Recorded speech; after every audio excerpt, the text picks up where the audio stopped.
Jimmer's time in the NBA was embarrassing. How did this happen? He's on the Shanghai Sharks.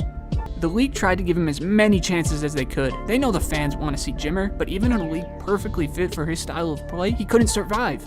He would always find a way to win the game, even against players much older than him. This dude was obsessed with basketball, but not only that, winning in basketball. By the time he was 5, he was smacking threes and learned moves to get by opponents. Despite the clear talent here, there was big doubts on how well his game would translate to the college level, and frankly, I can see why. An undersized 2-guard with an underdeveloped playmaking ability and piss-poor defense is scary, even when his ceiling as a scorer is seemingly limitless. He had trained hard all of high school and had just came out of a prison league in the offseason. He was tough and had something to prove.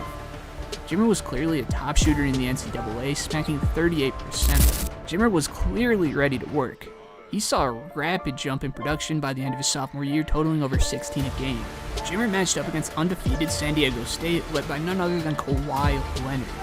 In a game BYU had no business competing in, they dominated, winning. And this is where things really start to get wild. The attention was pouring in faster than you can imagine.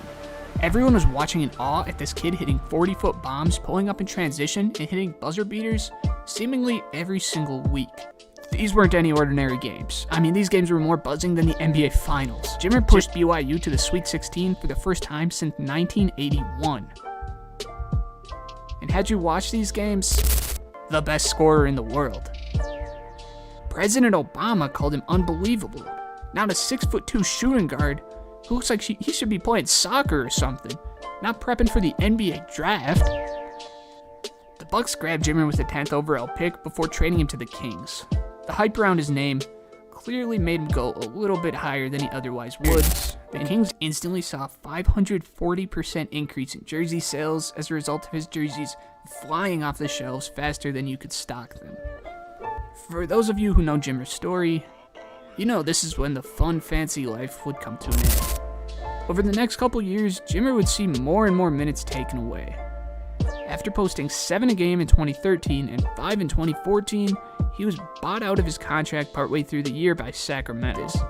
After New Orleans, he could only find a contract with the New York Knicks D-League team in hopes to land another spot. He realized his fate was not to be an NBA player anymore and packed his bags after a year for Shanghai. His Shanghai career may be the most impressive part of his whole career. The next 3 years, averaging almost 40 a game, he even totaled 75 points in a game for them at the end of the 2019 season. The Phoenix Suns actually gave him another chance.